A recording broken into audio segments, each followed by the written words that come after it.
Bonsoir. Je requiers votre attention car nous allons recommencer.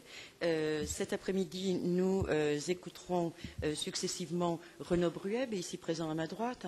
C'est un juriste et historien du droit qui nous parlera des représentations et de l'encadrement juridique des viandes et boucheries. Je suppose qu'on enchaînera en faisant le débat à la fin des trois exposés.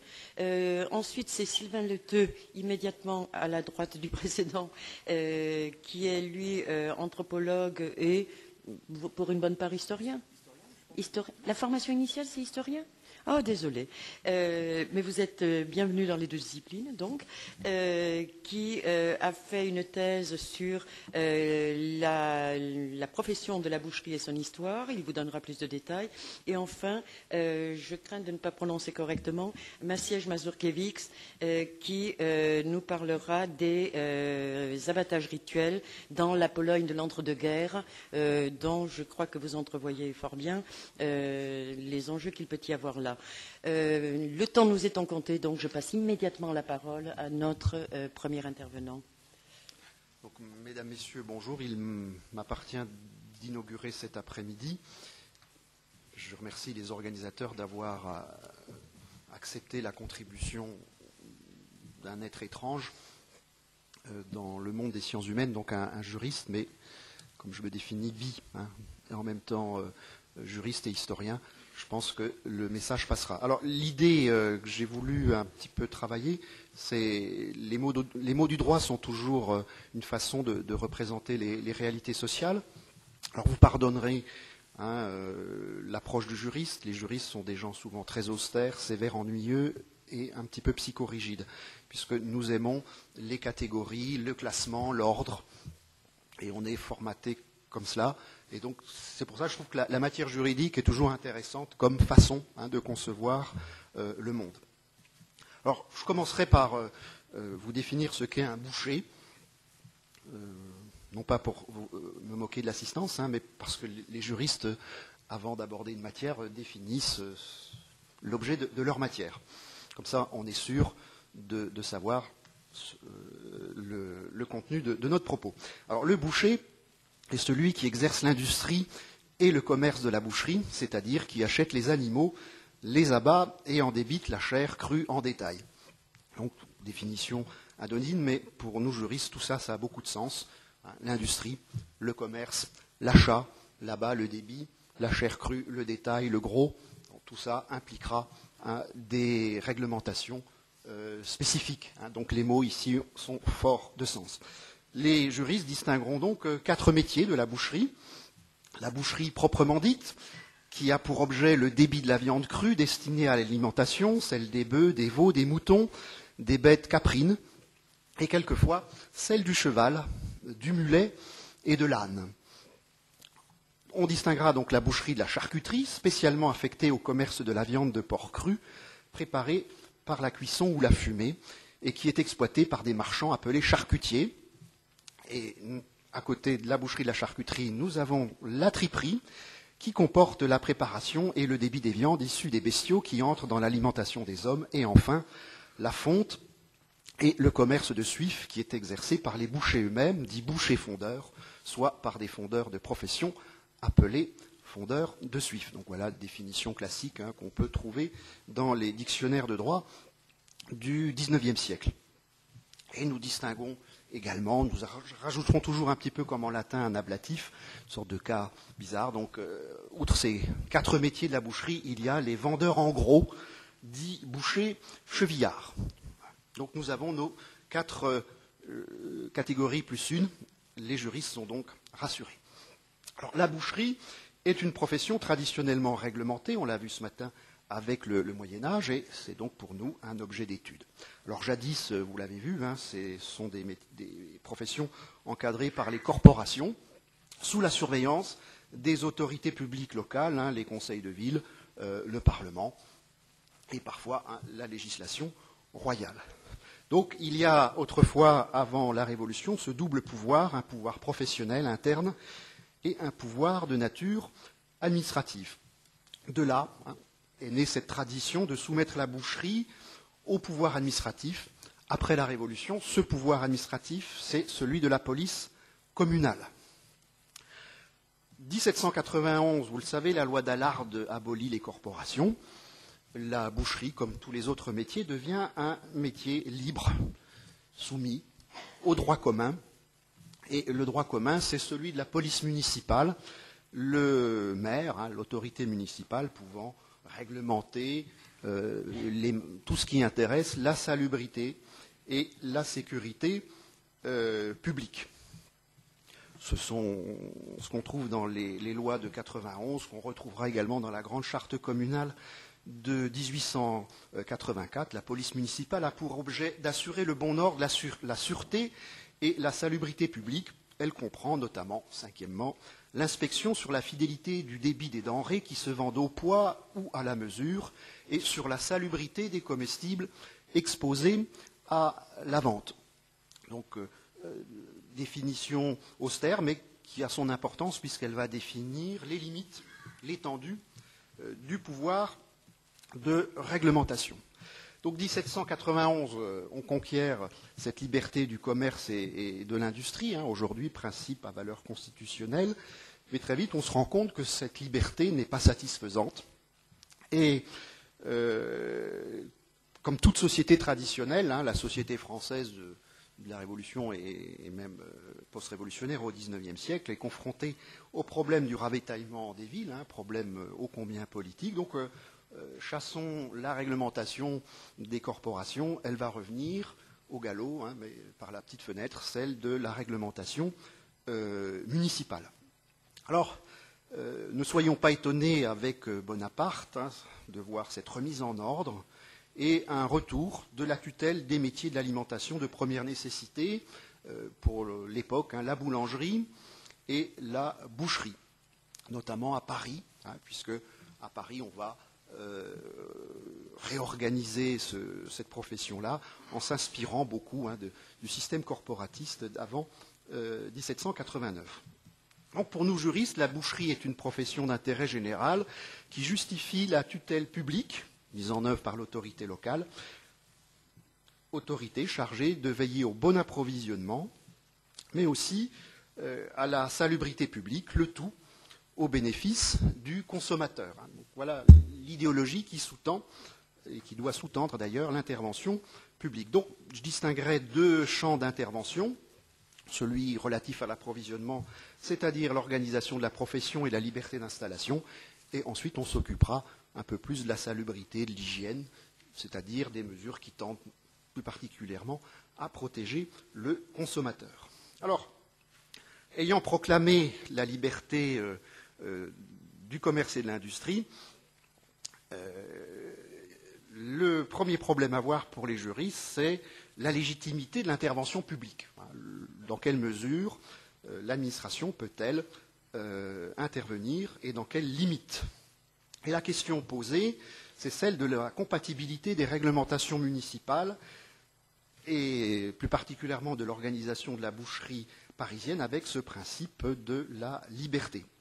Alors, en l'absence de loi spéciale, il n'y a pas de législation spécifique à la boucherie, la Cour de cassation en 1841 a trouvé dans les lois municipales la justification du pouvoir d'intervention de l'administration locale, puisqu'elle reprend cette idéologie d'autrefois, la profession de la boucherie intéressant directement la sûreté, la sécurité et la salubrité publique, il est donc normal que le maire réglemente ce métier. Alors, selon les villes, selon les maires, chacun fait un petit peu ce qu'il veut, d'où, et on comprend, nous Français, nous aimons l'égalité et l'uniformité. Nous avons une circulaire du 22 décembre 1823, circulaire ministérielle, qui est une sorte de vade-mecum des bonnes pratiques, qui dénonce les abus de certains règlements municipaux et qui invite les édiles à les corriger. Donc je verrai dans mon papier écrit, il y a 14 items sur ce que doit être une bonne réglementation qui maintient cet équilibre entre liberté, initiative privée et nécessité d'intérêt général. Alors, à côté de cette circulaire, vous avez bien évidemment la jurisprudence qui a passé au tamis cette interprétation et qui apporte quelques petites précisions. Donc, on aura deux champs d'intervention. la responsabilité de la salubrité publique, on va surveiller la qualité des viandes, l'abattage des bestiaux, la propreté des tueries, des abattoirs, des étaux, des boutiques, des échaudoirs. Donc ici, c'est la salubrité publique qui justifie l'intervention. L'autre champ, c'est la sécurité publique, l'ordre, et notamment cela explique beaucoup de réglementations qui sont destinées à empêcher la divagation des animaux qu'on doit abattre pour éviter les troubles à la circulation et les accidents. Alors, sur ces deux points, les juristes sont assez unanimes pour reconnaître la légitimité de l'intervention. Quant au reste, la discussion est ouverte et c'est le rôle de la Cour de cassation et parfois du Conseil d'État de savoir si les maires abusent ou respectent la liberté. Alors, rien de nouveau beaucoup sous le soleil, puisque au XIXe siècle, dans cette France moderne, celle de la législation napoléonienne, on va reprendre les anciens règlements d'autrefois, l'Ancien Régime, tout en distinguant ce qui relève d'une bonne administration de ce qui relève de la défense des privilèges. Donc dans ces ordonnances, ces édits d'Ancien Régime, on gardera ce qui est légitime parce que c'est de l'ordre public. Par contre, tout ce qui tendrait à préserver des privilèges professionnels, à préserver un monopole, on fera le tri, ne sera pas appliqué. Alors ces règlements municipaux sont bien sûr ont une valeur obligatoire et ils sont sanctionnés de peines correctionnelles, des petites amendes, voire même des peines de prison. On est ici dans une échelle très modeste de peines, donc ce qui vous montre la valeur de l'interdit. Alors, je rappelle à ceux qui lisent des textes de droit, le texte de droit c'est du discours, ça a souvent une valeur comminatoire. Après, ça s'applique avec souvent beaucoup d'intelligence politique. Et n'oubliez jamais qu'en matière de droit pénal, le procureur a toujours l'opportunité des poursuites, et ça explique beaucoup de choses. Donc, souvent, ces textes de droit, on pourra les oublier. Il faudra beaucoup plus s'intéresser à ce qui se fait en pratique. Alors, l'intervention publique est donc légitime. Et ma deuxième idée ici, c'est de voir que la boucherie est une entreprise publique, une entreprise privée, au service du public. Alors, on va essayer de faire la synthèse de ces deux concepts contradictoires, le privé et le public. Alors, peut-on être boucher comme on veut? En principe, oui, c'est l'objet de la loi d'Allard, la liberté d'établissement, alors qu'autrefois, cette liberté d'établissement était encadrée par les corporations. Alors, l'autorité municipale peut réglementer l'installation des boucheries dans une certaine mesure. Le maire peut obliger les bouchers à faire une déclaration d'établissement, mais il n'a pas à refuser ou à accepter l'installation d'une boucherie. Il ne fait qu'enregistrer la déclaration d'installation. C'est un arrêt de la Cour de cassation qui limite ici l'intervention, le 26 mars 1831, mairie d'Orgelet. Alors, pourquoi si on donnait au maire le pouvoir d'autoriser ou de refuser l'installation d'une boucherie, on comprend que c'est une atteinte à la libre concurrence et qu'il pourrait favoriser certains et d'autres. Donc il doit rester dans une absolue neutralité.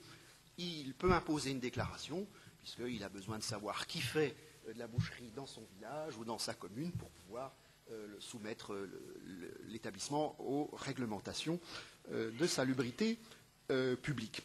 Alors, il y avait jadis une déclaration de départ dans le statut des corporations. C'est un usage de l'Ancien Régime. Les bouchers devaient prévenir un an à l'avance qu'ils allaient fermer boutique. Et certains maires ont réinstauré ce type de réglementation. La Cour de cassation ne l'a pas validé. On peut demander, on peut obliger le boucher à déclarer, mais on ne peut pas lui imposer un temps, un préavis de départ. C'est une atteinte à la liberté. L'autre problématique concernant l'établissement des boucheries, c'est aussi la question du numerus clausus. Dans les statuts des corporations, on limite nombre de bouchers. Bon, chacun défend son monopole. Et là, les cours et la doctrine sont pour ça unanimes. Ces mesures restrictives ont le grave inconvénient de retenir l'essor de l'activité du commerce. Donc, elles sont même illégales. Souvent, d'ailleurs, ça permettait, ces numerus clausus, de définir un nombre de bouchers résidents pour éviter que des forains puissent s'installer. Donc, les autorités municipales peuvent gérer, peuvent réglementer les bouchers, enfin, l'activité des bouchers forains, ceux qui viennent sur le marché, mais elles ne peuvent pas, dans ces réglementations, mettre des contraintes qui empêcheraient, en pratique, l'activité des bouchers forains qui viennent une fois ou deux sur le marché. Et donc on a de multiples règlements assez vicieux, mais on sent bien que l'intention du maire, c'était de protéger ces bouchers résidents locaux pour empêcher que ceux qui n'étaient pas du village puissent s'installer. Là-dessus, la jurisprudence est extrêmement vigilante et même les raisons de salubrité publique, puisque c'est une viande qui vient d'ailleurs lorsque les forains la vendent en ville. Là, on examinera au cas par cas et la salubrité publique ne peut pas être un prétexte pour empêcher un boucher forain de vendre sa viande. Alors, au XIXe siècle, en régime concordataire, se pose aussi la question de la spécificité religieuse du commerce de la viande. Et donc, les maires, ici ou là, notamment en Algérie, et en Tunisie, ont réglementé la boucherie pour des considérations religieuses et plus particulièrement le monopole. Certaines réglementations instaurent un monopole d'abattage rituel. Alors, il y a de multiples arrêts. Les villes, le maire peut réglementer, mais cette réglementation ne doit pas, disons, pour vous évite tous les détails, ne doit pas instaurer un monopole strict. Par exemple, dans la boucherie israélite, on peut, dans l'abattoir, instaurer un système d'abattage cachère unique, mais la viande cachère est destinée à tous les consommateurs. On ne peut pas empêcher des non-juifs, non-israélites, d'acheter de la viande cachère. Donc, vous voyez, les problèmes qui intéressent nos magistrats locaux. L'autre problème de l'intervention, c'est aussi l'approvisionnement. Bon, je n'insisterai pas, l'approvisionnement est une question éminemment politique. Les disettes, les révoltes, c'est d'abord le ventre avant d'être la tête. Et il appartient donc à l'autorité publique de remplir le ventre des citoyens pour éviter qu'ils ne s'échauffent l'esprit et ne viennent à contester le régime. Donc vous aurez de multiples réglementations destinées à assurer la continuité de l'approvisionnement et l'offre de la viande. Et l'idée, c'est de maintenir une offre stable, continue et suffisante. Et on aura la même chose dans la boulangerie, viande et pain étant les deux axes de ces politiques, disons, frumentaires des administrations locales. Donc les autorités veilleront aussi à ce qu'il n'y ait pas des ententes. Donc la réglementation peut sanctionner les ententes entre bouchers pour limiter l'offre et la demande, afin de faire augmenter les prix. Et le maire peut réglementer cela et sanctionner les coalitions et les ententes sur les prix. Voilà le type de jurisprudence qu'on trouvera. L'approvisionnement, c'est aussi la réglementation des prix. Donc c'est la grande question de la taxation. On l'a vu ce matin au Moyen-Âge, la taxation de la viande de boucherie. C'est une possibilité ouverte par la loi de 1791 sur l'organisation municipale. Le maire peut taxer, donc fixer un prix de la viande, mais au XIXe siècle, ce n'est pas très tendance. On a beaucoup de résistance de la part des ministres au niveau national. Et en 1864, le ministre de l'Agriculture invite les préfets à veiller à ce que les maires usent le moins possible de la taxation, puisque c'est une atteinte à la liberté du commerce. Alors on peut éventuellement la tolérer en période de crise, de difficulté, mais il faut que ce soit provisoire, que ça dure très peu de temps. Hein, il y a ici les conceptions libérales de l'administration nationale l'emportent sur les conceptions protectrices des administrations locales qui ont à gérer directement les effets sociaux des pénuries. Alors s'il y a une taxe, s'il y a un prix taxé, ça taxe bien sûr les bouchers résidents, mais aussi les forains. Il n'y a pas de discrimination, on ne peut pas taxer les forains pour permettre favoriser les bouchers résidents et inversement. Donc le principe d'égalité de la loi l'emporte. Alors pour l'approvisionnement, je mettrai les détails dans le papier, c'est toute la question de la boucherie parisienne. Elle était organisée sous l'Ancien Régime et c'est Napoléon qui reprend un petit peu, s'inspire de ces corporations et instaure un régime de tutelle administrative sur le commerce de la viande à Paris et on comprend pourquoi. Le ventre de Paris, c'est aussi ce qui détermine l'évolution politique. Donc ce régime de 1811 instaure un nombre maximum de bouchers, donc, qui ne sera jamais respecté parce que c'est impossible à faire, qui oblige à l'inspection des viandes à l'abattoir, qui contrôle l'importation des bestiaux dans la ville. Donc on voit bien ici la stratégie politique du pouvoir, d'avoir réinstauré la corporation des boucheries, en tout cas sa réglementation, parce que c'est une question éminemment politique. Et preuve en est que c'est important à Paris, après la crise alimentaire de 1853 qui avait entraîné la cherté des viandes, il y a une ordonnance du préfet de police qui soumet en 1855 la viande à la taxe. Cette taxation sera supprimée en 1858 et le ministre insiste sur cette nécessaire liberté. L'approvisionnement, c'est la liberté. Dès qu'on fait trop de contrôle, on aura l'effet inverse. Et c'est un peu tout ce débat du XVIIIe siècle et encore celui d'aujourd'hui. Pour le commerce, qu'est-ce qui est le mieux? Soit on encadre, soit on libère.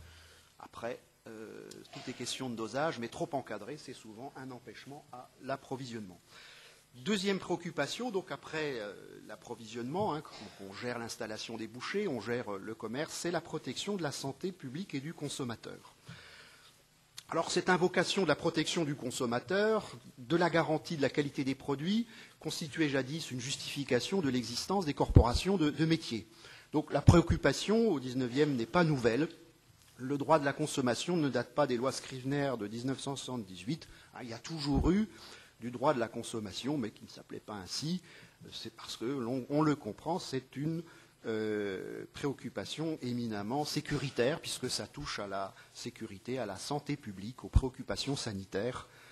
Ces règles d'hygiène ne visent pas seulement à protéger la société dans son ensemble, éviter les épidémies, c'est aussi la volonté de protéger le consommateur dans sa singularité. Donc intérêt général, certes, d'un côté, mais aussi intérêt particulier. Le consommateur a aussi intérêt à ce qu'il ait de la viande de qualité. C'est son intérêt particulier. Il a intérêt à ce que la viande soit saine. C'est l'intérêt général. Donc il n'est pas étonnant de voir de multiples réglementations qui concernent l'hygiène publique.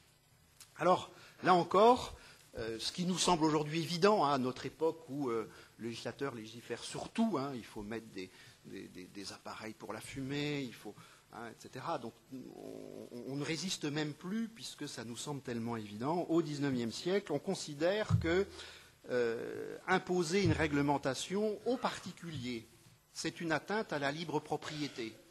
Au XIXe siècle, le législateur avec une main très tremblante, n'ose pas trop entrer dans la propriété privée. Et la boucherie est une propriété privée et l'appartement des particuliers est une propriété qu'il faut respecter.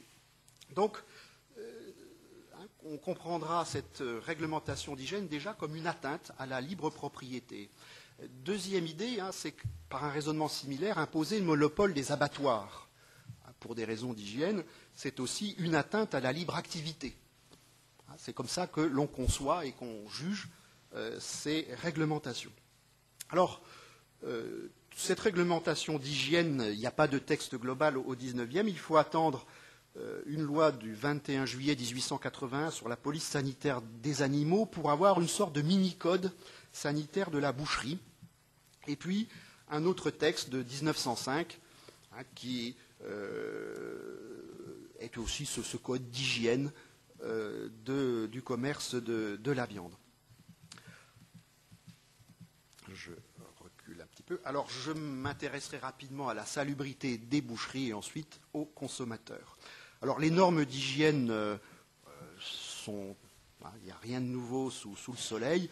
On reprend les vieilles réglementations de l'Ancien Régime.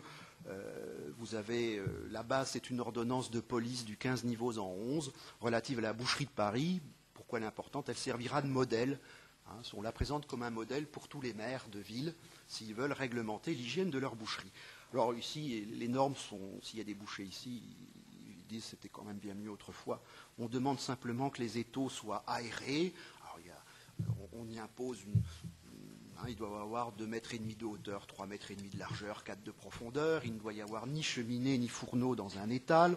La chambre à coucher doit être éloignée et séparée par des murs sans communication directe. Et la fermeture de la boucherie sur la voie publique est composée d'une grille à barreaux de fer pour faciliter la circulation de l'air extérieur.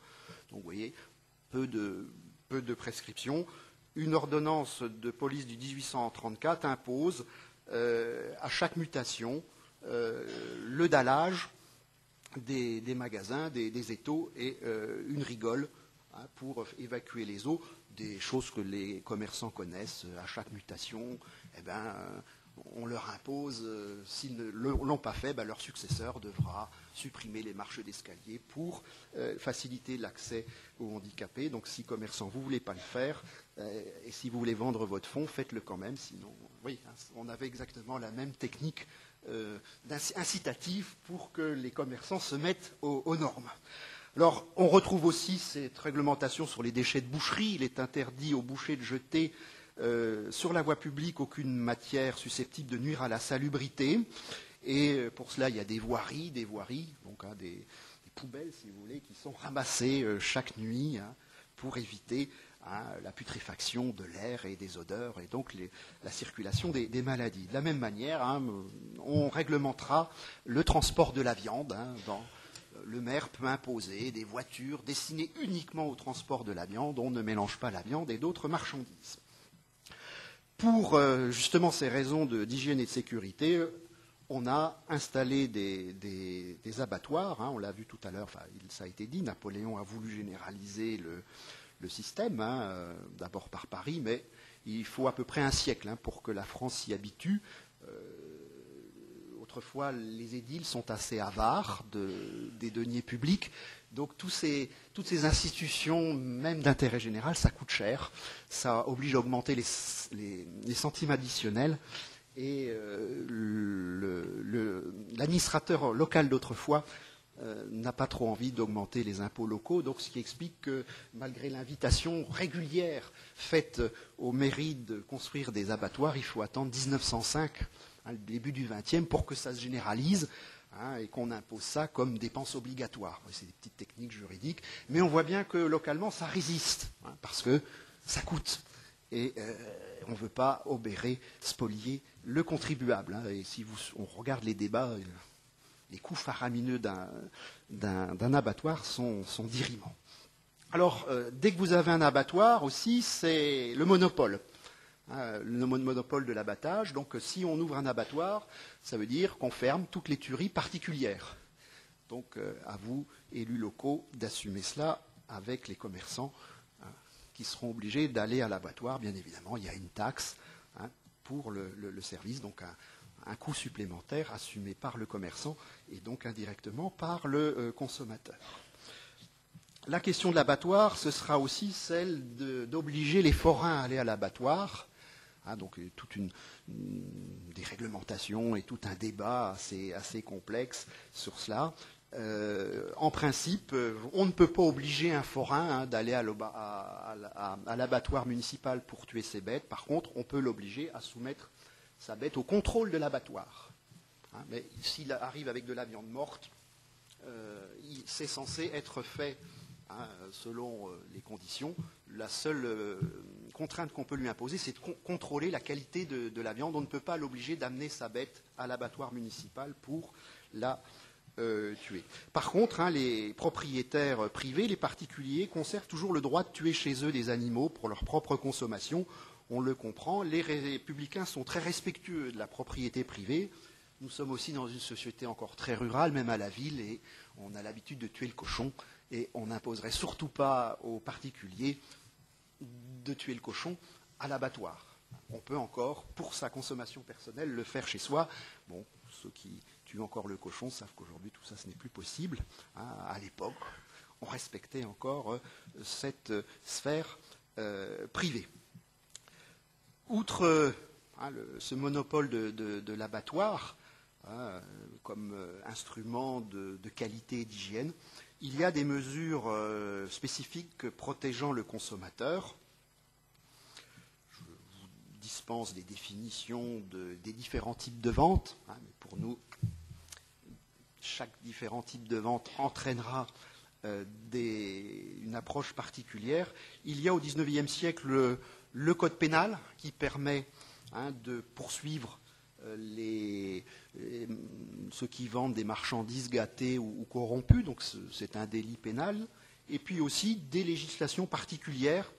Alors pour nous juristes importants, vous avez le code et puis tout ce qui est hors code.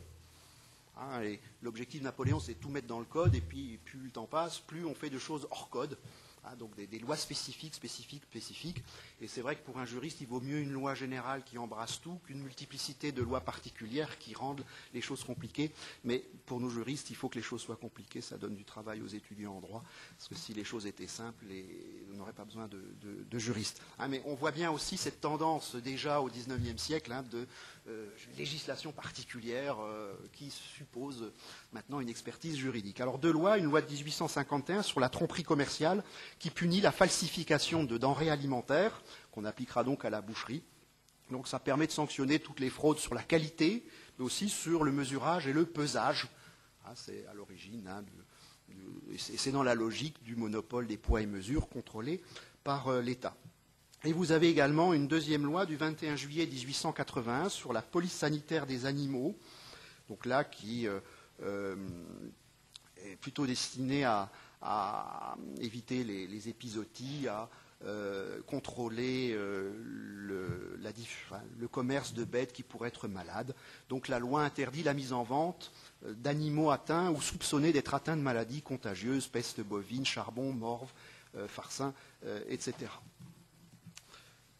De la même manière, à côté de ces deux lois, il y aura toujours des réglementations locales. Par exemple, il est interdit aux marchands de volailles et aux rôtisseurs d'exposer en vente des volailles étouffées ou mortes d'elles-mêmes. Ça, c'est une tradition, mais qui est reprise dans ces réglementations.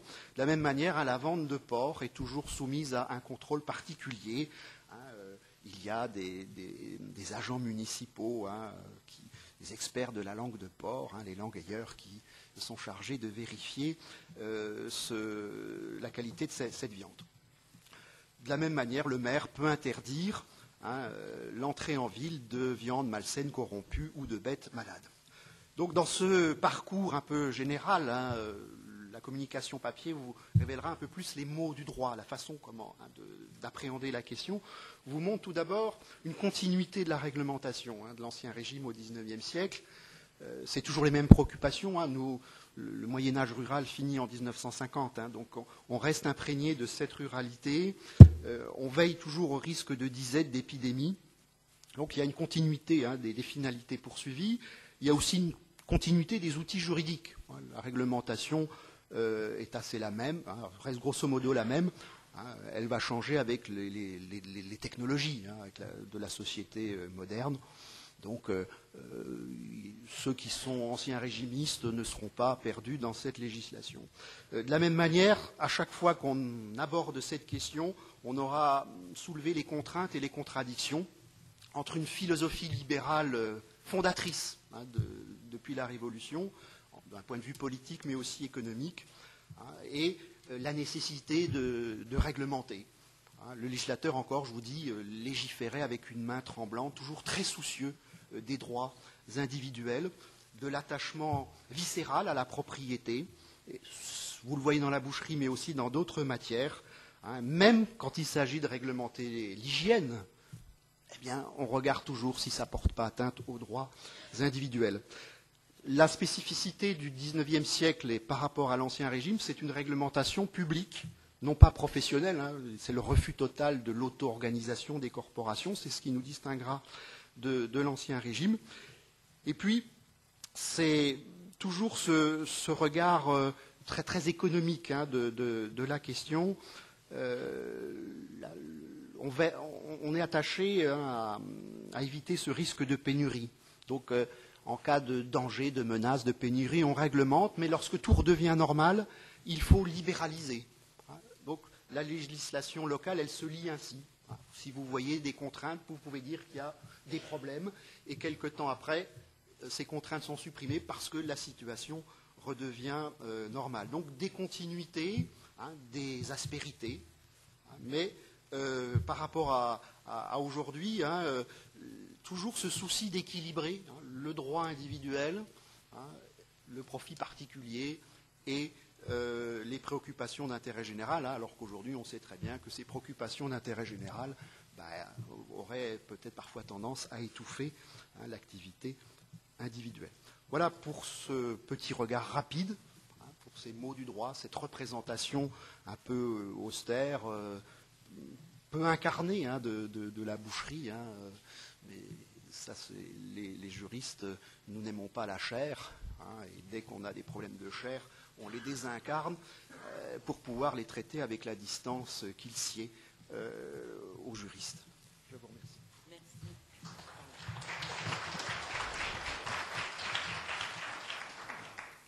Merci vraiment. Effectivement, le droit a la réputation d'être rébarbatif, mais je peux témoigner que dans certains terrains anthropologiques, il est utile d'en avoir quelques menues notions sur la question de la boucherie notamment.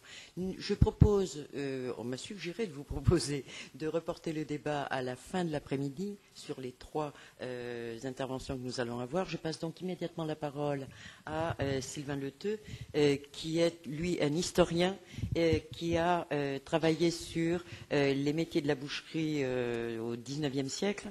Je vous débordiez sur le XXe, je crois.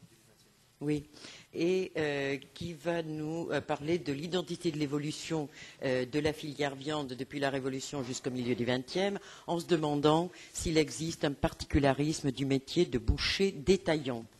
Nous vous écoutons.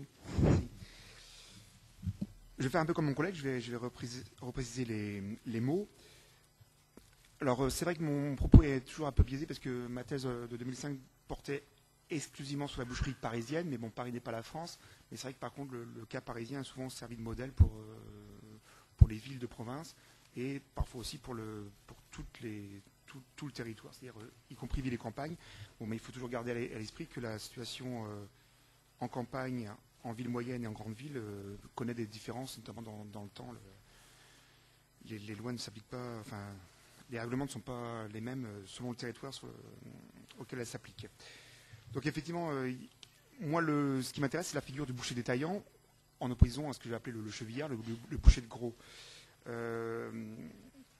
Si on se place à l'échelle du temps, quand on prend les dictionnaires du 19e ou du 18e, on précise bien que le boucher est celui qui tue les bœufs, les moutons, les veaux et tout animal d'élevage et qui en vend la chair au détail. Mais l'activité de tuerie, fait partie du métier de boucher. Et quand on arrive au XXe siècle dans les grandes villes, on s'aperçoit que quand on est boucher détaillant, l'activité de tuerie est passée au chevillard, au boucher en gros. Et donc il y a une distinction. Et justement, tout mon propos, ça va être d'expliquer un peu cette scission du métier en deux métiers différents, avec le fait qu'il était obligatoire, si je simplifie, avant la Révolution, d'être absolument abatteur. Il fallait être abatteur et détaillant. Et ensuite, on va interdire l'abattage aux détaillants. Quand je dis ça, c'est à partir de 1965. Parce qu'on interdit l'accès aux bouchers détaillants, aux abattoirs. Ils doivent confier l'abattage à un professionnel. Et les tueries particulières, en même temps, disparaissent de plus en plus. En tout cas, l'État fait tout pour les faire disparaître. Donc c'est cette scission en deux entre le détaillant et le chevillard qui m'intéresse. Je vais d'abord.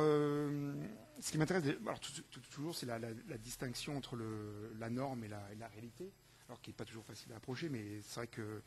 Alors là, je vais m'appuyer exclusivement sur le cas parisien pour justement faire le distinguo. Donc, comme le collègue l'a dit, en 1811, Napoléon rétablit une corporation des bouchers avec un numerus clausus. Officiellement, on ne doit pas dépasser 300 bouchers dans Paris. Or, effectivement, on tourne toujours autour de 370, 400. Il y a eu, entre 1825 et 1829, une ouverture du numerus clausus. Donc là, le nombre de bouchers explose. En 1829, on revient à un numerus clausus pour Paris à 370. Or, pendant toute la monarchie de Juillet, on voit bien qu'on tourne autour de environ 400, un peu plus, 400 bouchers, entre 400 et 500. La liberté, dans le cas parisien, arrive en 1858, le décret de libéralisation de la boucherie. Et en fait, c'est très important, cette date de 1858, parce que c'est en même temps l'autorisation officielle de la cheville. Donc le chevillard son activité est légalement autorisée, tout en sachant, l'écart encore entre la norme et la pratique, que dès le début 19e, en tout cas dans le cas parisien, la cheville est attestée et elle est tolérée. Donc c'est assez amusant de voir les ordonnances de police qui rappellent l'interdiction officielle de la cheville. Alors le gros principe, c'est que le chevillard apporte un intermédiaire supplémentaire.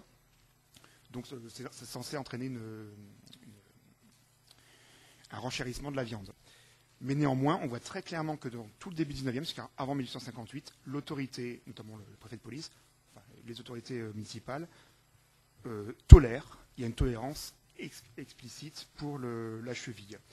Et la proportion d'ailleurs alors, ce que j'appelle boucher régulier, c'est le boucher qui vraiment abat lui-même. La proportion de bouchers réguliers, pendant tout le début du 19e siècle à Paris, diminue assez fortement. Donc la charnière, c'est 58 parce que la cheville devient légale. Et si j'ai bien compris, elle devient légale à l'échelle du territoire national. Or, dans les faits, alors c'est vrai qu'en campagne, la question se posait moins parce que le boucher était toujours abatteur lui-même. Mais officiellement, en tout cas, pour moi, la grande charnière, c'est 1858. La cheville devient légale et donc le distinguo entre les deux métiers va pouvoir s'épanouir, se creuser, se développer.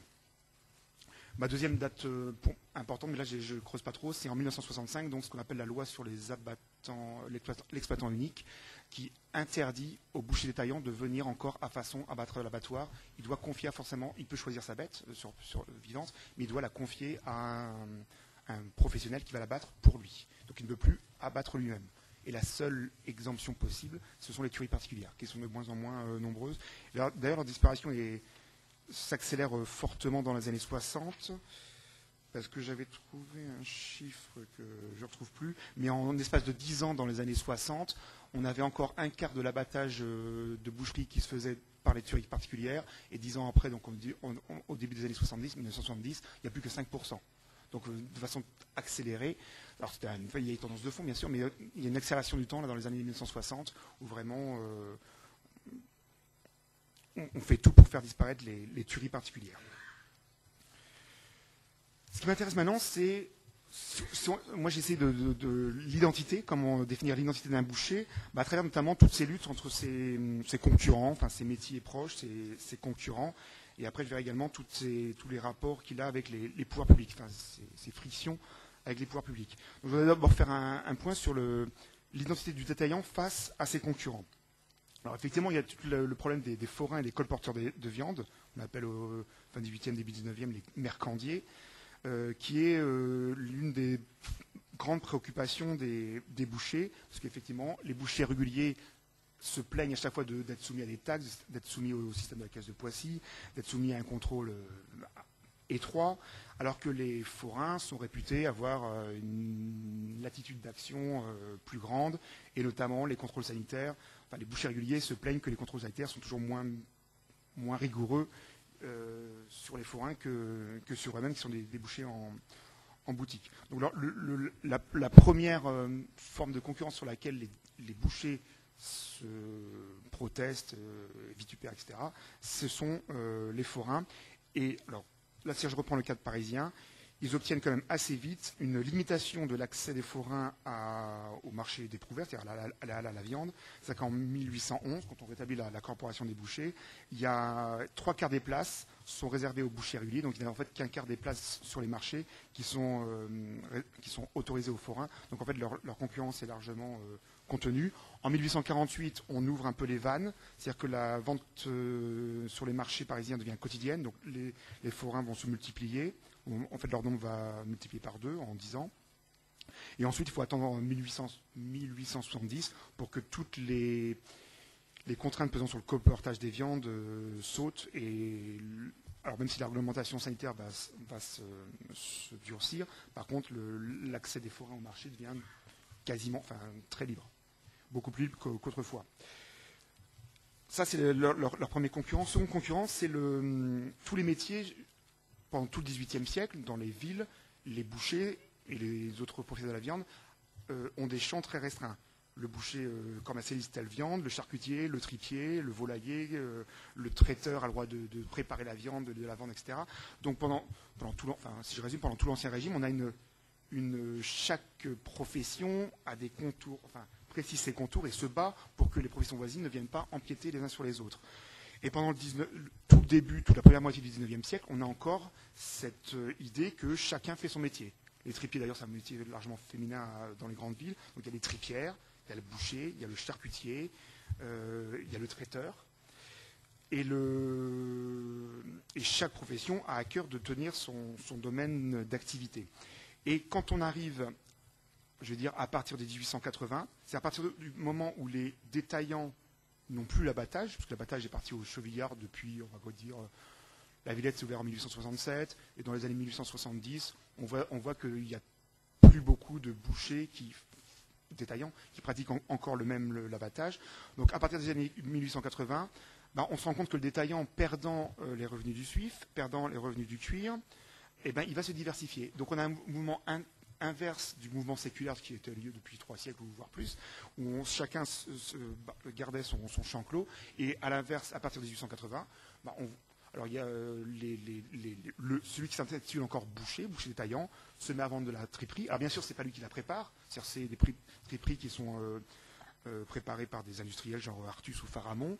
Ils vont se mettre à vendre, à faire après, plus tard, l'activité traiteur.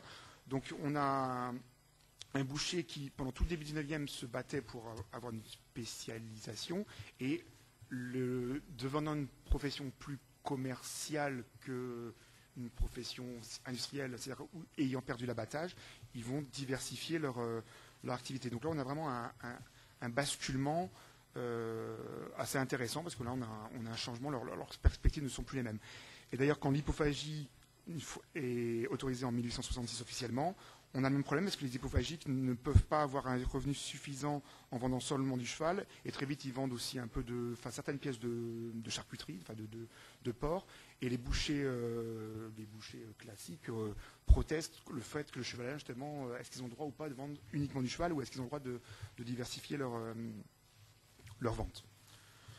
Et en même temps que le boucher devient strictement détaillant, n'a plus l'abattage, il va avoir des efforts de techniques commerciales à développer pour présenter sa viande. Donc là, il y a toute la science, je ne sais pas comment dire ça, l'art des étalages qui va se développer, les techniques commerciales de fidélisation des clients, etc., qui vont se développer et qui n'existaient pas avant. Dans le cas parisien, c'est bien simple. De toute façon, comme un numerus clausus, le client n'avait pas trop le choix dans son approvisionnement. À partir de la libéralisation, on rentre vraiment dans la concurrence commerciale. Il y a d'autres types de concurrence qui sont qui mobilisent beaucoup l'énergie des bouchers, les détaillants. Je vais juste les citer rapidement. Ce sont les coopératives de consommation et les magasins d'alimentation. Alors au milieu du XIXe siècle, les bouchers n'ont pas trop peur du phénomène coopératif, parce qu'il y a eu un échec retentissant sous le Second Empire. C'est ce qu'on appelle le banquier Cernouchi. Il a eu une boucherie coopérative qui a été créée en 1959, qui échoue en 1862, donc qui a duré vraiment très peu de temps, donc juste après la libéralisation. Et en fait, pendant tout le milieu 19e, les bouchers ne craignent pas la concurrence des coopérateurs. À partir des années 1880, avec Charles Gide, les coopératives de consommation commencent à prendre une certaine ampleur. Un certain nombre de municipalités deviennent socialistes, les banlieues rouges ou dans certaines zones ouvrières. Et on a vraiment, donc à partir de 1885, par exemple, autour du comité d'alimentation de Paris, animé par Nicolas Marguerie, on a une vraie lutte des... Alors, elle rejoint celle d'autres détaillants, d'autres commerces de l'alimentation. On a une vraie lutte des bouchers détaillants contre la coopération et ils obtiennent assez vite satisfaction puisqu'en 1905, la patente, par exemple, est appliquée aux coopératives. Parce que pour eux, c'était une forme de concurrence déloyale, le fait que les coopératives n'étaient pas soumises à la patente. Donc ça, c'est leur première forme de lutte. Et la seconde forme, c'est les magasins d'alimentation. Et c'est assez intéressant parce qu'apparemment, je ne sais pas si c'est un hasard ou pas, mais le premier, c'est Félix Potin à Paris qui ouvre le premier un rayon boucherie détaillante. Et c'est la même année où on voit que les bouchers en fait, vont reprendre les techniques commerciales de Félix Potin. Donc les magasins succursales multiples vont influencer visiblement, j'ai pas très peu d'éléments, mais ont influencé sur les techniques commerciales, notamment les techniques de présentation des bouchers. Il y avait une vieille tradition qui déplaisait fortement à la ménagère, c'était les réjouissances, c'est-à-dire avec une quantité de viande donnée, il y avait toujours un quart d'os vendu avec, et les magasins à succursales multiples, Potin, Damois, etc., ne vendent pas la réjouissance. Alors bien sûr, le prix de la viande est plus cher, mais au moins c'est de la viande, on ne donne pas le tas d'eau en plus. Et les bouchers, en fait, vont à leur tour, les détaillants vont à leur tour suivre par exemple, cette pratique commerciale. Donc l'ouverture des magasins à succursales multiples va vraiment va développer en tout cas, on va dire, le sens commercial des détaillants. Ensuite, donc là c'était les luttes contre les concurrences. Je me suis ensuite, dans un dernier point, essayer de me pencher sur les différents particularismes. Est-ce qu'il y a vraiment des particularismes de la boucherie de détail ? Alors là encore, moi je manque d'éléments de comparaison avec d'autres métiers, avec des boulangers ou avec d'autres métiers artisanaux urbains. Donc je ne sais pas ce qui est de la part du spécifique au boucher ou ce qui est, on va dire, commun au mouvement artisanal, au milieu artisanal urbain en général. Il y a d'abord, au niveau des formes de sociabilité, il y a deux éléments qui ont assez vite, enfin deux ou trois qui ont assez vite retenu mon attention. C'est quand même l'attachement marqué à la religion catholique. Alors on le voit dès l'Ancien Régime, autour de la paroisse de Saint-Jacques de la Boucherie, à Limoges, autour de la confrérie de Saint-Aurélien, etc. Mais en plein 19e siècle, on a encore une messe corporative annuelle à Pâques dans la paroisse Saint-Eustache. Bon, avec la Troisième République, les cérémonies religieuses corporatives disparaissent, mais à partir de 1930, on voit la réapparition d'une messe annuelle corporative pour les bouchers. Donc il y a quand même un attachement aux valeurs catholiques qui me semble, à mon avis, quand même plus fort que dans d'autres professions artisanales. C'est à mon avis, leur première spécificité. Seconde spécificité, c'est qu'ils ont quand même une mutualité corporative assez précoce, parce que dès 1820 et 1824, notamment à Paris, les bouchers disposent de deux mutuelles qui fusionnent en 1851 et qui va être active, enfin plus ou moins, jusqu'au fin XXe siècle. Donc la mutualité chez les bouchers a été quand même assez forte et au moment de la création, il y a clairement des valeurs de confraternelles, en tout cas il y a le vocabulaire de la confrérie apparaît. Donc il y a peut-être un lien. Et il y a un dernier point, alors là j'avance sur des œufs, je ne suis vraiment pas sûr de ce que je dis, mais à mon avis la formation professionnelle reste fortement identitaire et peut-être plus fortement que dans d'autres métiers. Alors la relation maître-apprenti est primordiale dans la formation des bouchers détaillants au XIXe siècle. Alors il y a bien sûr une hiérarchie très forte au sein d'une boucherie, il y a le patron, le chef, le second, le commis, l'apprenti, puis là je résume, mais il y a une forte hiérarchie et surtout il y a des rites de passage visiblement qui sont communs à l'ensemble des bouchers détaillants, visiblement qui sont quand même pas les mêmes que ceux des chevillards. Donc les chevillards, les bouchers détaillants développent chacun des rituels de formation, des rites de passage, une formation professionnelle fortement identitaire. Et après, alors au XXe siècle, c'est très clair, les bouchers détaillants sont très fiers d'avoir dès 1929 leur école professionnelle de la boucherie, qui s'installe après la guerre boulevard Soult, et tout boucher détaillant est très fier quand il va faire un stage de perfectionnement à l'école professionnelle de la boucherie de Paris, qui a été justement dirigée par Georges Chaudieu pendant 30 ans, de 1949 à 1975. Donc en plein XXe siècle, on a une identité liée à la formation professionnelle et une fierté du métier très prégnante. Et à mon avis, il faut il y a un lien à faire avec la découpe parisienne, qui est une découpe bien particulière qui s'est répandue dans la France entière, je ne sais pas, au début du XXe siècle, avec le costume, les trois tabliers, la rotation, ils ont un vocabulaire particulier, ils ont une façon de le porter particulière, et également après toutes les techniques de décoration des boutiques qui sont assez importantes. Donc pour moi, la formation professionnelle est aussi fortement identitaire dans la profession. Mais on retrouve sans doute aussi dans d'autres professions artisanales les mêmes choses. Par contre, ce qui est très marqué, c'est le fonctionnement corporatiste. Alors bien sûr, au Moyen-Âge, on sait que la corporation des bouchers parisiens avait un poids politique, social important. Mais moi, ce qui m'a quand même beaucoup marqué, c'est qu'en plein 19e siècle, à une époque réputée dite libérale, on a donc la restauration, alors bien sûr les boulangers ont la même chose, mais on a la restauration d'une corporation, c'est-à-dire d'un numerus clausus, d'une caisse obligatoire pour les approvisionnements, la caisse de Poissy. Donc on a un fonctionnement corporatif jusqu'en 1858. Alors dans le cas parisien, le cas provincial est différent, mais quand même très fort, avec, alors comme ils ont des locaux à eux, ils ont donc ce qu'on appellerait un syndicat patronal, ils ont de la presse, ils ont un almanach annuel. Je vais donner un exemple tout simple, c'est qu'en 1848, 86% des conflits professionnels sont résolus par le syndicat, par la corporation. En fait, il n'y a que 14% qui vont au tribunal du commerce. Donc, bien sûr, si la profession n'était pas aussi structurée, elle ne pourrait pas s'auto-gérer. Donc, il y a quand même un activisme syndical, corporatif très fort, très important, et je pense quand même plus important que dans d'autres métiers. Et officiellement, on n'a pas de syndicat en France, syndicat professionnel, avant 1884, 86. Or, les bouchers parisiens, dès 68, ont de nouveau une chambre syndicale professionnelle. Donc ça, c'est quand même assez aussi. Alors bien sûr, dans la sidérurgie, on trouve il y a le comité des forges, des choses comme ça, mais et le préfet tolère. Il y a une tolérance encore préfectorale. On tolère que dès 1868, il y ait un syndicat professionnel des bouchers, alors que normalement, c'est une exemption au droit commun. Encore une fois, ils font la conciliation, ils font l'arbitrage. Il y a 27% dans les années 90, 1890, il y a 30%, on va dire, des affaires, des conflits commerciaux qui passent devant le tribunal de commerce, c'est-à-dire que tout le reste passe devant la chambre professionnelle. Donc une identité corporative, syndicale très forte. Alors je passe sur le fait qu'ils essayent de créer un fondoir central pour garder quand même la main sur la fonte des suifs, qui est un revenu important.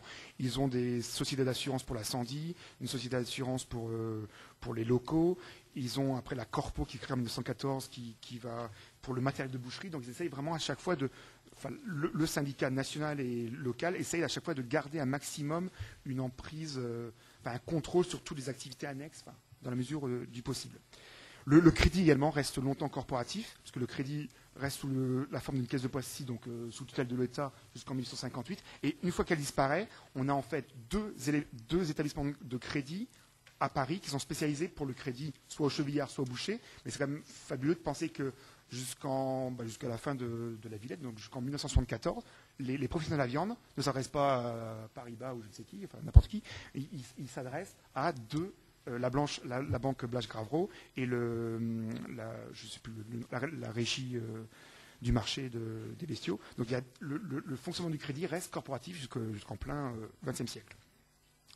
Et enfin, je vais terminer rapidement, il y a également le problème des pouvoirs et des rapports, les rapports avec les pouvoirs publics. Alors autant sous la Troisième République, on a des thèmes de lutte très classiques sur l'octroi, sur la patente, sur les droits de douane.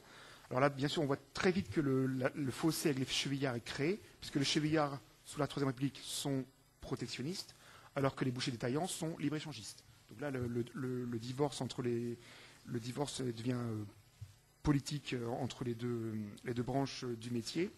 Par contre, dans les années d'après-guerre, d'après 1918, j'ai l'impression que les rapports des bouchers détaillants avec l'État deviennent peut-être plus originaux. On n'est plus dans le conformisme social et politique qu'on trouvait avant 14.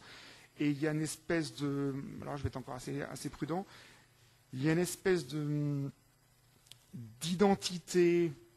alors certains auteurs parlent de pré-fascisme ou on pourrait dire de pré-poujadisme, mais il y a une identité fortement réactionnaire, basée fortement sur des une idéologie, en tout cas très conservatrice, avec encore cette teinte religieuse qui revient en 1930. Donc, dans l'entre-deux-guerres, on a quand même chez les Boucher un attachement à travers des valeurs corporatives, religieuses, réactionnaires, anti-républicaines, qui vont bien sûr se cristalliser au moment du Front populaire. Mais là, on voit bien que par rapport à d'autres professions artisanales, je pense que les bouchers ont vraiment une teinte politique particulière. Alors, je marche sur des œufs parce que je n'ai pas du tout creusé le point, mais on sent bien que, notamment Michel Boyer à Lyon l'a très bien montré, pendant toute la Belle Époque et l'avant 14, ils sont d'un conformisme politique total, parce qu'ils veulent se fondre, ils veulent faire oublier le métier qu'ils font, déshonorant. Donc il y a un conformisme politique.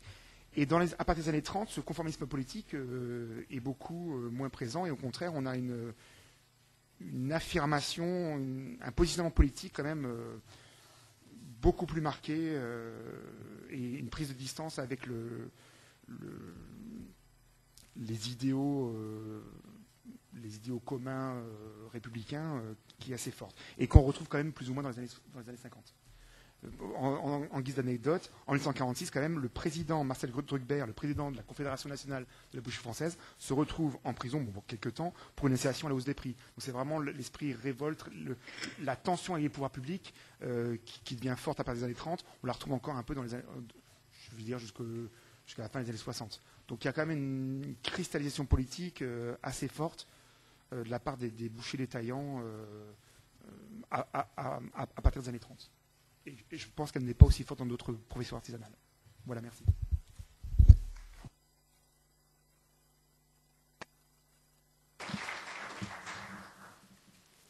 Merci à vous. Donc, la parole vient au troisième orateur de cette séquence, à savoir Maciej Mazurkiewicz, vous corrigerez ma prononciation, qui va nous parler de l'abattage rituel dans la Pologne de l'entre-deux-guerres, entre la foi et la loi, et l'abattage rituel en question, comme vous vous en doutez, c'est évidemment l'abattage rituel kasher. Le halal en Pologne, entre les deux guerres, n'était pas vraiment présent.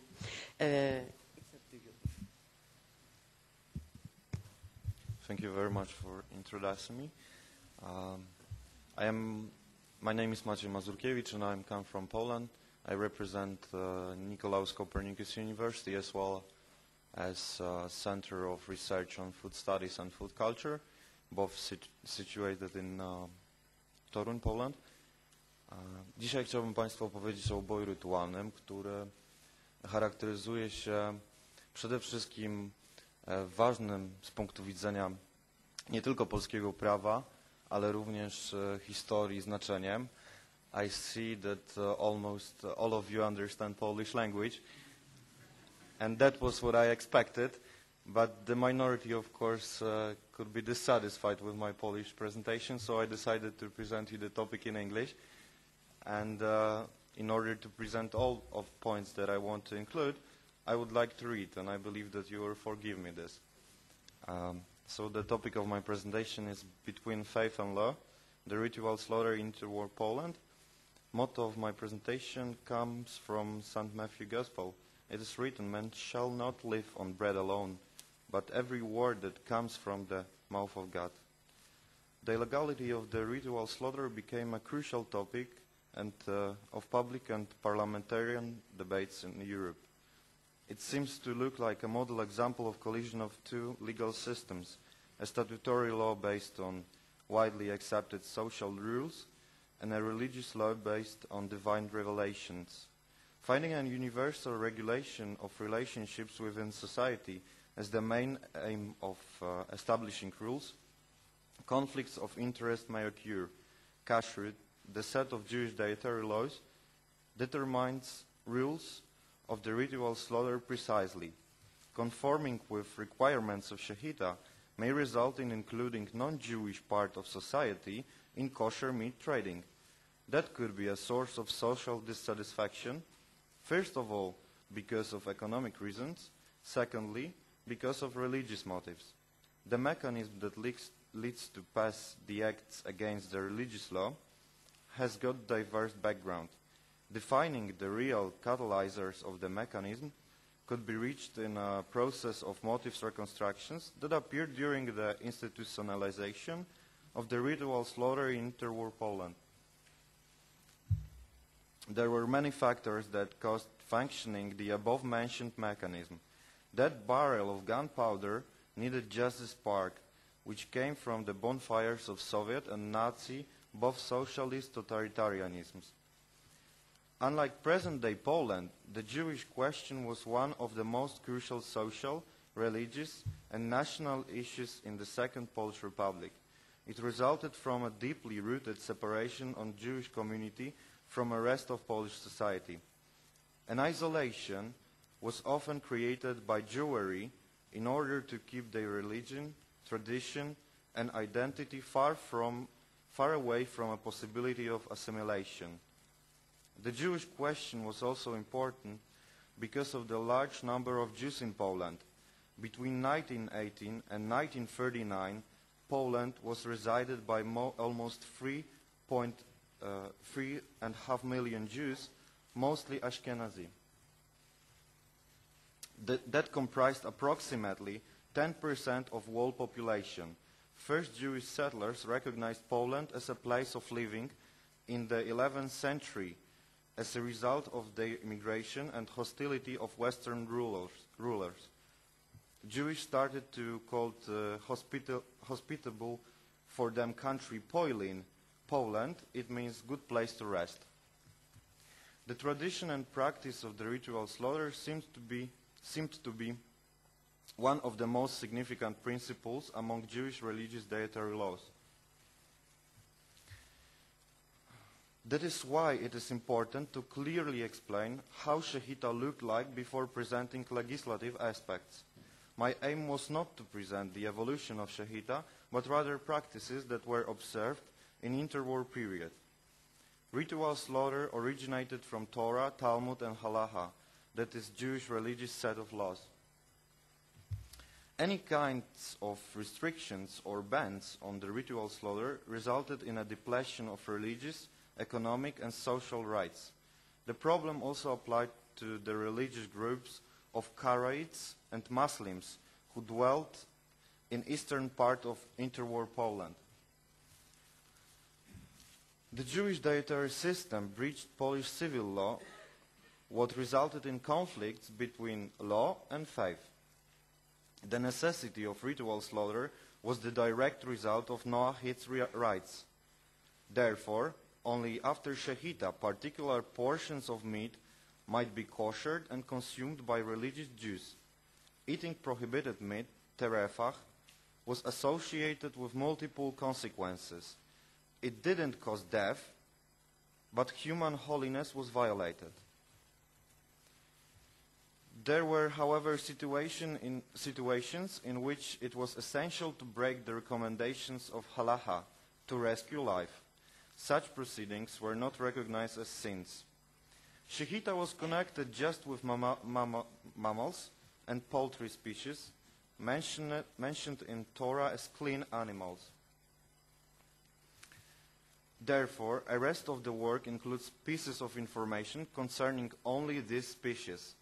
Among them, for example, can be mentioned these derived from the book of Deuteronomy, namely ox, sheep, goat, deer, or buffalo, for example. The general rule how to consume animals was as following. You may eat any animal that has a divided hoof and that chews the cud simultaneously. The pig is unclean. Although it has a divided hoof, it doesn't chew the cud. There was used the negative enumeration with reference to birds. It meant that in Torah could be found the names of those species that had been declared for unfit for consumption. Thus, among them were, for example, eagles, falcons, hawks, owls, storks, and bats. The enumeration was reasoned by religious as well as hygienic reasons. The act of ritual slaughter was carried out by specially qualified and pious ritual slaughterer called shoyhet. He had to pass an exam and get a special certificate called Kabbalah, issued by Rabbi, which confirmed his knowledge of the relevant norms of halacha. The supervision over the activities of the shoyhead was held by Rabbi and Kahal, that means Jewish religious community, officer, who investigated the compliance process of shechita with religious law. He had the title of Bodek, and his tasks included check the knife's blade, that was called Bedikat Hasakin, and inspection the slaughtered animal entrails. The knife with which the ritual slaughter was carried out played an elementary role.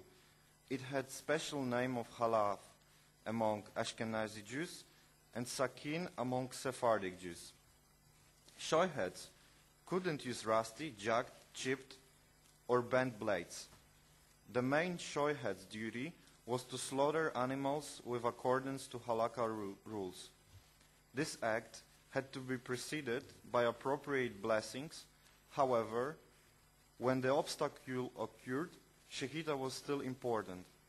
Slaughtering consisted in simultaneously intersection of the animal trachea and os phagus by one smooth motion. This made animal bleeding as quick as possible.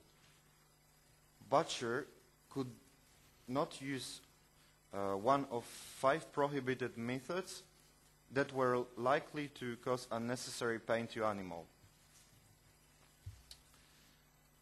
Among above-mentioned strictly prohibited methods of slaughter were excessive pressure, called derasa, delay, shehia, sleeping, hagrama, tear, ikkur, and drilling, halada.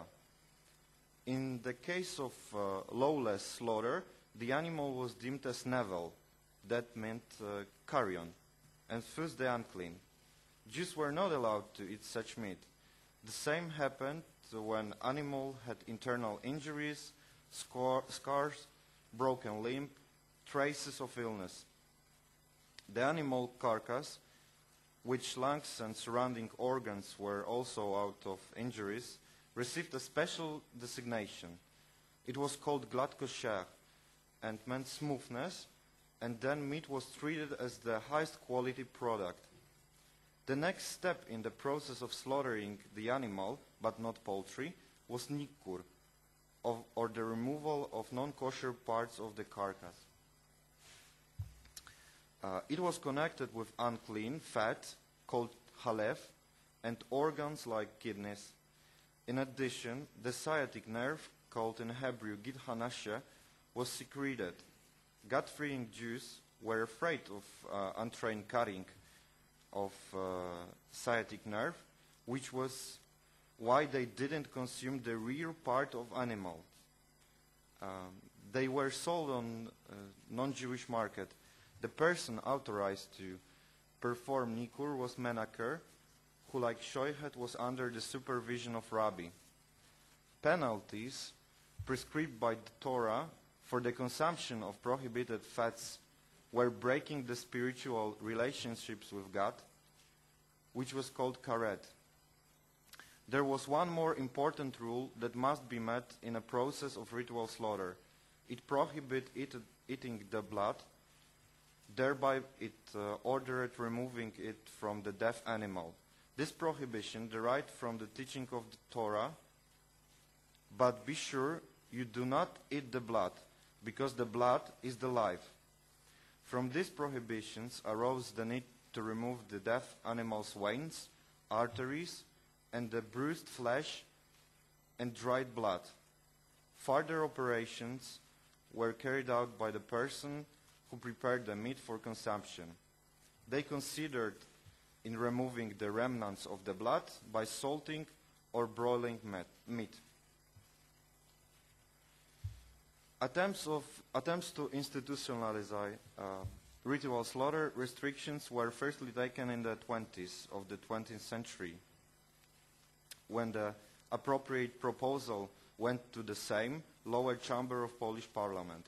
The first motion to ban ritual slaughter had been proposed to Sejm in 1923. Arguments appearing in that project were repeated in parliamentary debates later, in the 4th and the 5th term. The justification was based on three groups of causes. The first group included economic premises, second religious, last touched the biological and health issues. The authors of the project indicated that the acquisition of meat and livestock trade by the Jewish religious communities was an instrument of manipulation within meat market. The Jews had to sell non-kosher, better quality and worthless for them rear part of the carcass on non-Jewish market. It made it cheaper than the same parts sold by Christian butchers. Moreover, Jews closed their meat market because they didn't accept meat from outside. That was the main reason of underrepresentation of the Christians among butchers, disproportionate to their population. What is more, the cost resulting from the ritual slaughter was unknowingly paid by buyers of indirectly taxed meat. Profits from the sale of meat supplied the Jewish religious communities' funds and were frequently the base of their influence. On the other hand, the meat declared as kosher sometimes did not meet state health requirements. Carcass study was about checking whether the pleura, that is membrane covering the lungs, was not destroyed and joined with the wall of the chest. To fulfill this condition, it was prescribed to blow the air into the lungs of slaughtered animal. Such action was considered as unhygienic because inspector may suffer from infectious diseases. Project authors also pointed out that meat was not always kosher, even in accordance with Jewish religious law. They also mentioned that ritual slaughter had already been abolished in almost all Western countries as a barbaric way of slaughter. It happened in 1893 in Switzerland, then in Norway and Bavaria in 1930, then in Germany in 1933. Legislators from these countries, as ratio legis for their decisions, showed mainly humanitarian or anti-Semitic reasons. The project to limit shahita from 1923 didn't pass the legislation process. After this failure, there appeared more initiatives to limit ritual slaughter, this time at local level. In 1928, a proposal to ban shahita was reported to Warsaw City Council. The return to ideas that assumed restrictions and bans on shahita occurred in the mid-30s of the 20th century. As a result of the general political and economic trends in the country and abroad, the concept of fighting with Jews over representativeness in economy using legislation process came into realization. In 1936, one more time legislation attempt to reduce ritual slaughter were initiated. The act of law, after stormy discussions, was passed the same year. Sir Lucian Żeligowski, Member of Parliament of Sejm, asked during discussions rabbis who advised Minister of Religious Affairs and Public Education, "Why did you do that? Our poor peasant who hasn't got salt and sugar, who lives in the darkness, when he decides to go to slaughter his cow in town, which is worth 10 of zlotys, he must pay 12 zlotys additionally in Vilnius for ritual slaughter.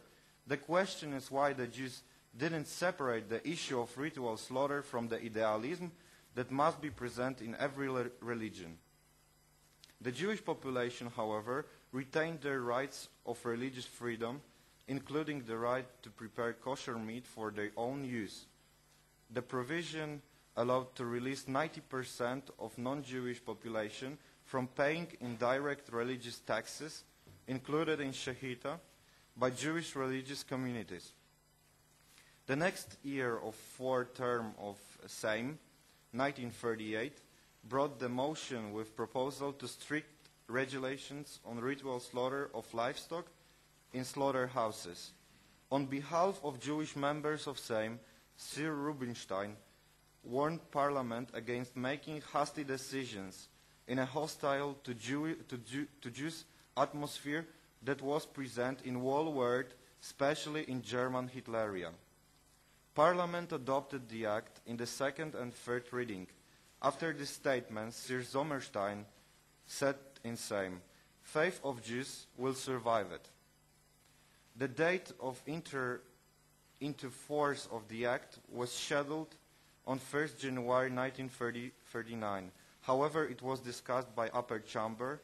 It wasn't discussed by Upper Chamber, Senate, because of termination of Parliament by President Ignacy Mościcki. Before the war started, there were one more motion which main purpose was not only to limit, but also to ban ritual slaughter entirely. The first reading of the bill was in Sejm at the end of the 1938. Eventually, the act was adopted as previously proposed by the Parliamentary Commission. It meant that all amendments postulated by Jewish minority were rejected. The bill didn't pass legislative procedure like it happened with previous proposal. As a result of outbreak of war, the act couldn't appear on the agenda of Senate. To sum up, 3 conclusions should be noticed. Jewish dietary system is an integral part of Judaism and should be protected under freedom of faith regime, constitutional protection. Strong personal motives combined with economic or ideological reasons seem to be sufficient to ban religious rights. Political utopias like interwar Hitler, Stalin or Mussolini regimes accelerate the process of religious discrimination. Thank you very much.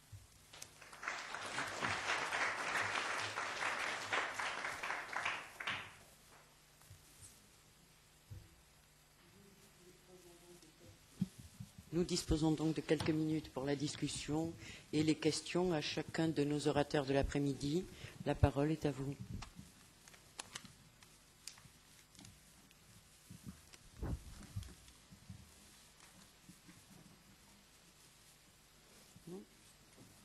Oui, volontiers. Je ne veux surtout pas taquiner mon voisin, mais je voudrais revenir sur une terminologie. Quand on lit dans les livres d'histoire que Napoléon rétablit la corporation, donc il ne rétablit pas la corporation, il rétablit les règles, la réglementation de la corporation, parce qu'il est hors de question, dans l'idéologie libérale de l'époque, d'avoir un contre-pouvoir, enfin une organisation professionnelle autonome. Donc la réglementation est reprise d'autrefois, mais par exemple les agents du contrôle ne sont pas débouchés, ça reste des agents de l'autorité publique. Donc ça c'est le juriste sera très très méticuleux sur les mots. C'est la réglementation corporative et on tolère bien sûr à côté l'organisation professionnelle tant que c'est utile, tant que ça ne fait pas de politique. Il y a une tolérance des syndicats professionnels, mais des métiers de l'artisanat, pas des ouvriers, jusqu'à la légalisation de 1884. Donc une politique très libérale, tolérante, mais c'est de la tolérance.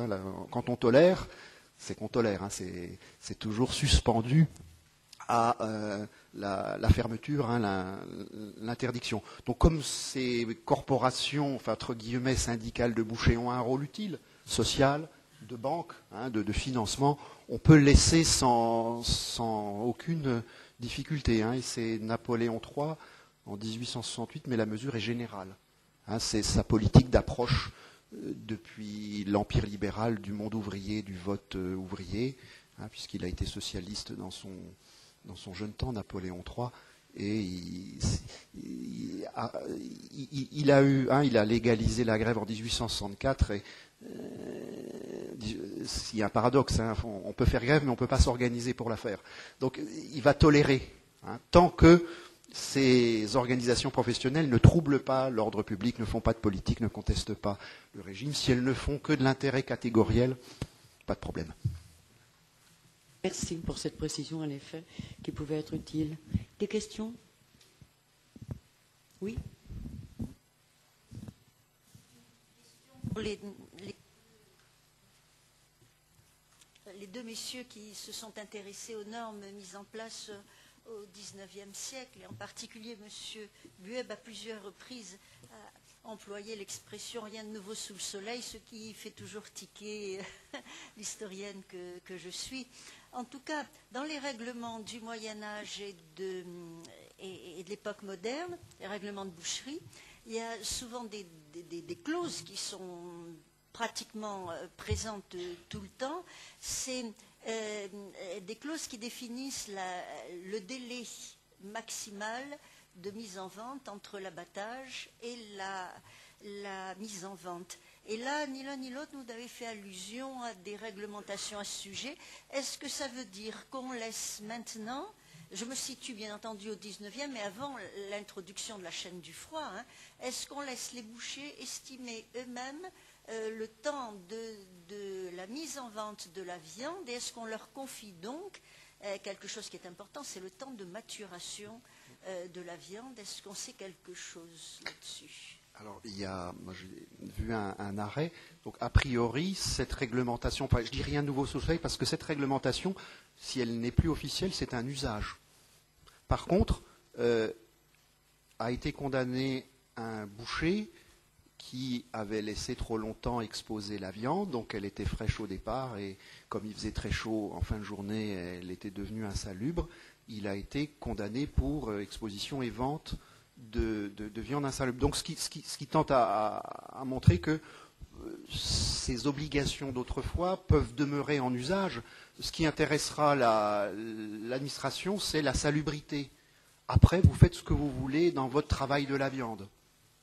Moi, autorité publique, je ne m'intéresse qu'à ce qu'elle soit saine, pas corrompue. Tout le reste, c'est votre affaire qui ne m'intéresse pas, moi, administration publique. Oui, d'accord. Hein, c'est la nouvelle façon de penser la norme en fonction de la philosophie libérale. Voilà. D'accord. Oui. Mais c'est pour ça que je dis rien de nouveau sous ça, c'est que les pratiques demeurent.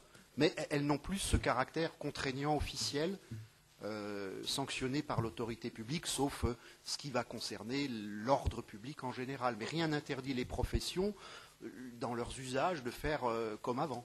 Oui, mais en même temps, c'est pas une obligation.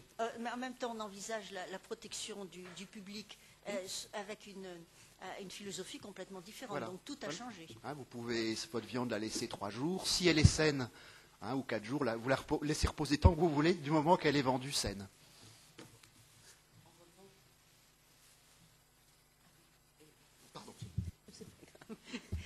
En revanche, pour ce que j'en sais, il y a un délai minimum entre l'abattage et la mise en vente. Ce délai de maturation qui doit être de 72 heures minimum actuellement. Il n'est pas obligatoire. C'est pas une réglementation. Ça, c'est votre façon de travailler.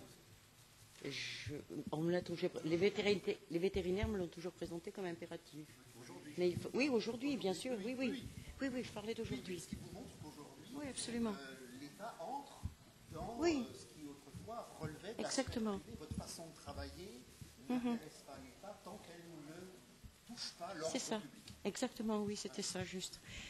Autre, oui. Par contre, il y a peut-être un élément de réponse, il y a ce qu'on appelle la garantie nonaire.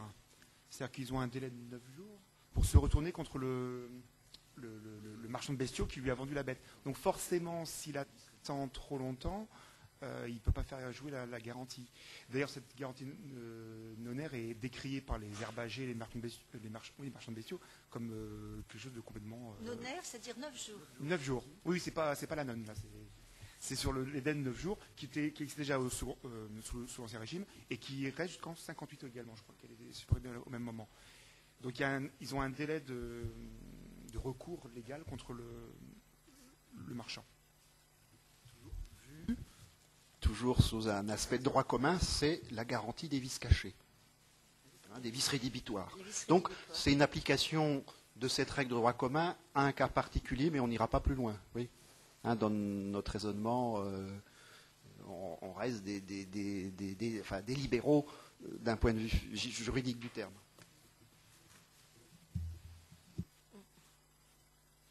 D'autres questions? Oui. Pour revenir justement sur cette histoire de contrôle, vous avez parlé tout à l'heure, sur Bueb. Vous avez parlé des forains qui sont contrôlés par l'abattoir. Alors, qui exactement de l'abattoir contrôle les forains? Les agents ou les vétérinaires habilités par l'autorité municipale. Hein, il n'y a pas d'autocontrôle par les bouchers eux-mêmes. La salubrité est toujours de l'ordre public, donc faite par des agents habilités par l'autorité publique. Oui, ce qui nous distingue de la corporation d'Ancien Régime où on fait notre petite salade entre nous. Voilà. Alors là, j'ai un petit point de désaccord.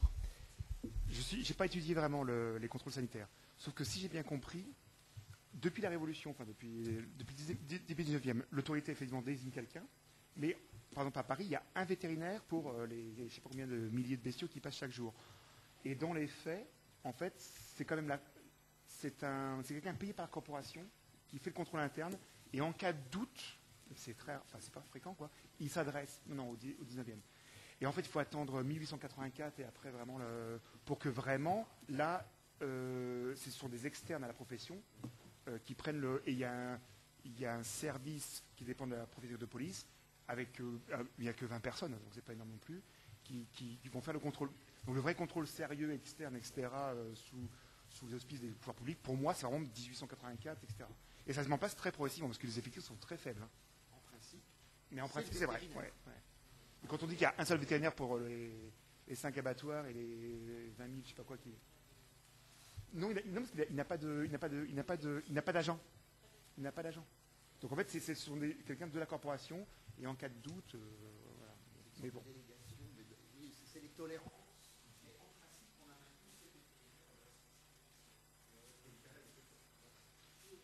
L'idée fondamentale étant tout de même entre soi autant que possible.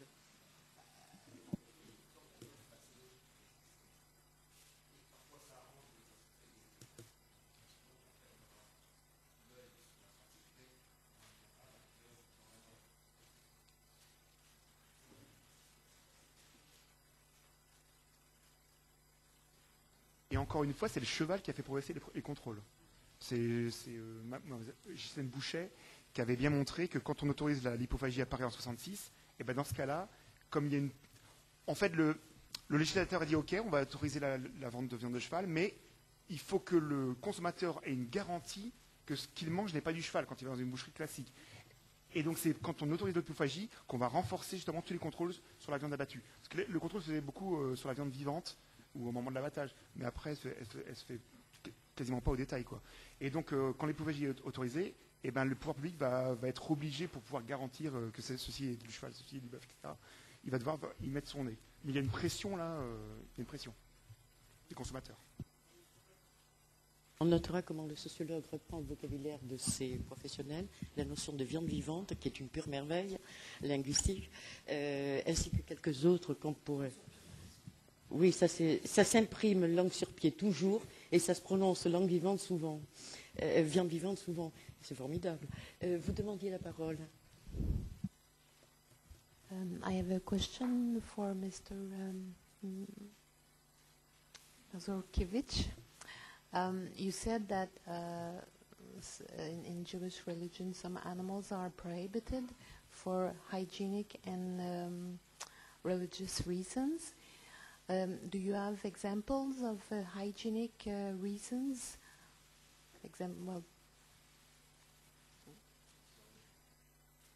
So the example of the hygienic reasons that appeared as a consequence of this enumeration that I presented before was pig. Yeah, people simply saw that in ancient times that pig very often is unclean, not only from the mental or religious point, but also when they try to consume it, a lot of diseases occurred. That's why this kind of thinking appeared in Bible later. So first of all, it appeared in normal life, and then it was written also in Bible. And using the occasion, I would like to say thank you to organizers, because they made me the youngest professor in history all over the world, I think. In the booklet that you have, I today saw that I am professor. Thank you very much, dear organizers.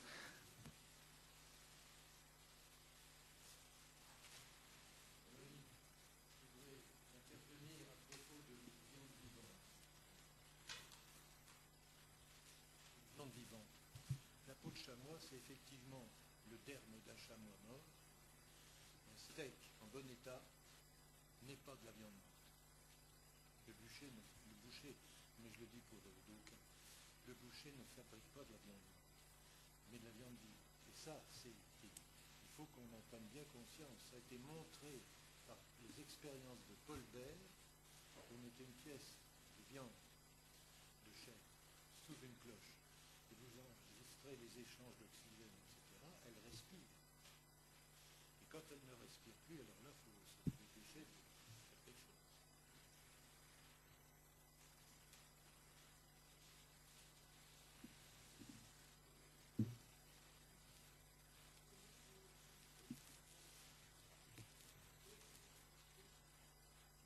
Peut-être juste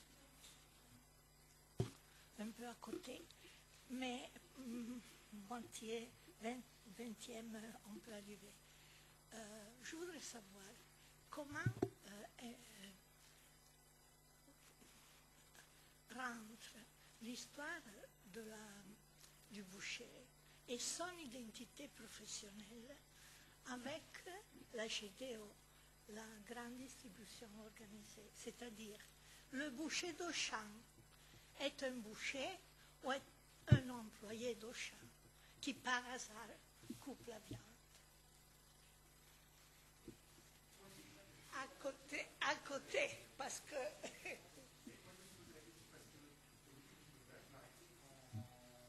La grande distribution arrive en France dans les années 60, et je m'arrêtais justement, à partir du moment où ils ne sont plus boutiquiers, ils ne sont plus patrons, bouchers, boutiquiers, et qui deviennent salariés d'un groupe de grande distribution, ou des boucheries Bernard, ou je ne sais quoi, et j'ai pas alors peut-être que une étude ethnologique, enfin anthropologique, comment eux se perçoivent. Mais en fait, c'est à partir du moment, enfin, et je dis en fait c'est débile ce réflexe que moi j'avais, parce qu'en fait le boucher, d'abord en France, il y a un certain nombre de grandes surfaces où le rayon boucherie est encore séparé, notamment quand on va dans les intermarchés de province, on a encore beaucoup un boucher qui répond à votre demande, enfin un personnel. Donc en fait, il fait un métier très proche. Voilà. Donc je me suis dit, mais il ne faut pas que je raisonne dans ces termes-là. On peut très bien être chef d'un rayon boucher ou salarié d'un rayon boucher. Il y en a aussi des fois qui sont en gérance, donc c'est compliqué. Bon, bref, on peut avoir un rayon boucherie dans une grande surface, et en fait, on continue. Alors bien sûr, il y a des différences avec un boutiquier, mais on continue d'être boucher détaillant. Mais moi, j'ai pas du tout d'éléments scientifiques. Ouais. Et demain, il y a quelqu'un qui intervient sur la formation des bouchers, je pense, non? Demain, samedi. Peut-être qu'il faudrait lui demander. Vous pourrez nous répondre, je pense. D'autres questions? Il est l'heure de passer à autre chose.